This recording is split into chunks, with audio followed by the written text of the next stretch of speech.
So this is my Etha 3. Love this marker, one of my all-time favorites. Shoots like a 170. Feels good, great ergonomics.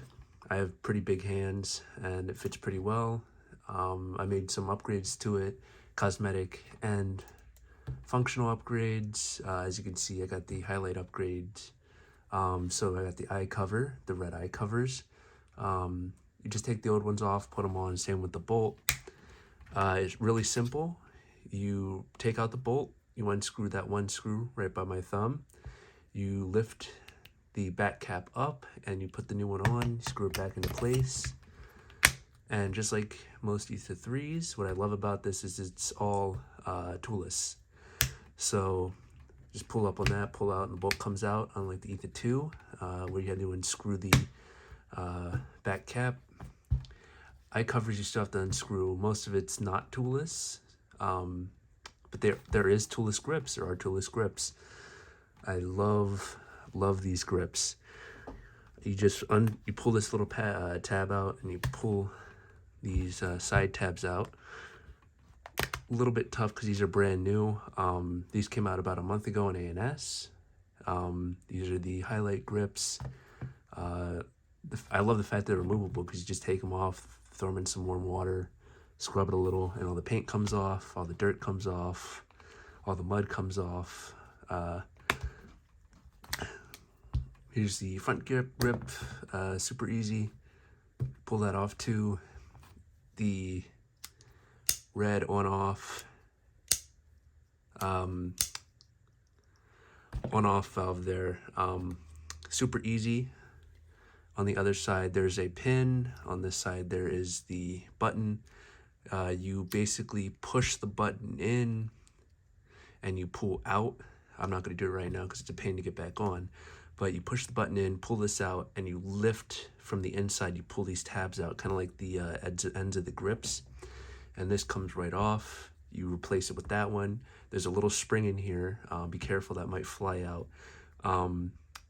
So the spring you put back over top of this, you slip this back through, and then you basically you're able to push it back on with relative ease, and it just snaps over and it'll lock itself into place. And to put the grips back on, you're going to start with the front grip. Push it up over and around your trigger frame, and make sure it's on both sides. And then super easy, snap this back. Make sure this is out still. Then you can push and snap these little tabs back into place, push down that button, and these are locked into place and aren't going to go anywhere. I will say that they're a little stiff at first. You saw me having trouble lifting this tab open. This is about 2 weeks old. I've been playing with it for 2 weeks, these grips, and it's still a little stiff, but it'll loosen up over time. Next upgrade I made was to the trigger. Normally it comes stock with this blade trigger. I gotta say, it wasn't a huge fan of the blade trigger. I know that the Etha 2s come with the almost deuce style trigger, where it juts out in the front a little. I do prefer that a little bit more, and it comes with this really basic, super basic pin.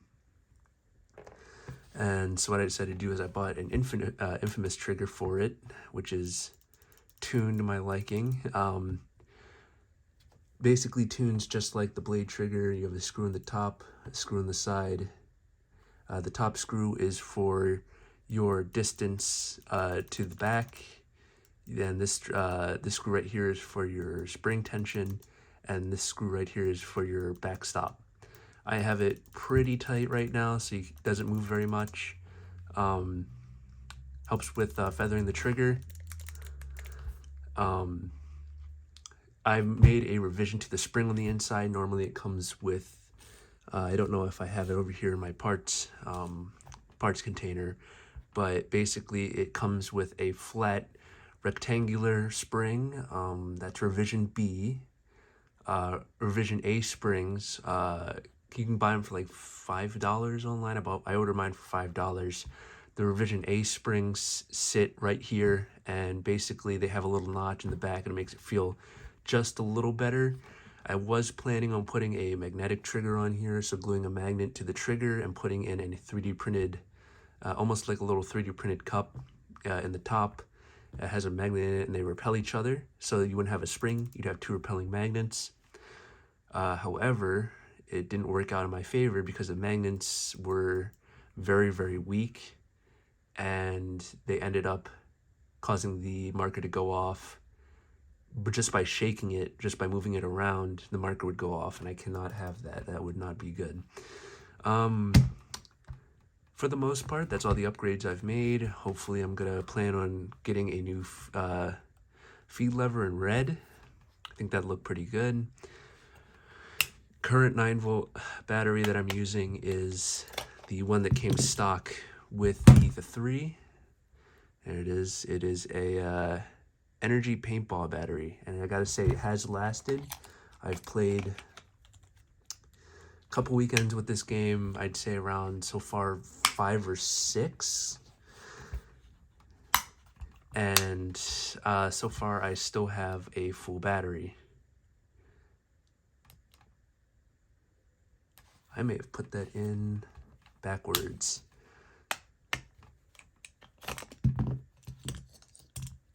Upside down and backwards, actually. So plus goes towards the back, plus goes towards the front, negative goes towards the back. Slip that in, super easy, toolless battery cover, which I really like, again, because you can just throw it in some water, clean it off, and now it should work. There we go. And if you click it once, it'll show your battery. I'm still in green, and I haven't changed the battery once. Turn the marker off. I do want to dual tune this eventually, but not right now, because if I blew something, broke something, I don't have enough money to replace the servo. Another upgrade I did, which I love, is getting a barrel. This is the carbon IC. What is this? The IC8? I think so. Carbon IC8 barrel. This is the Black Friday edition, so it comes with the full blackout insert, which I love. It's a nitride coating on the outside, and the nitride basically doesn't give you too many advantages other than being super slick, a little bit smoother, and having a little bit of a nicer tolerance compared to the aluminum ones. This is stainless steel also. Here's the back, the barrel back, and your insert slides into the barrel back, and then your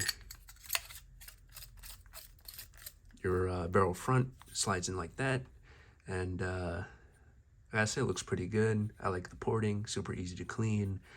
I will say that this back does feel just a little cheap, but that's because it's made out of carbon fiber, and trust me, it is very strong. Taking bad dives with this, and I gotta say it's held up very, very well. Feels a little plasticky, but that's only it's the only downside. Otherwise, everything is very light. And that is all the upgrades I've made to my paintball marker. Thank you for watching.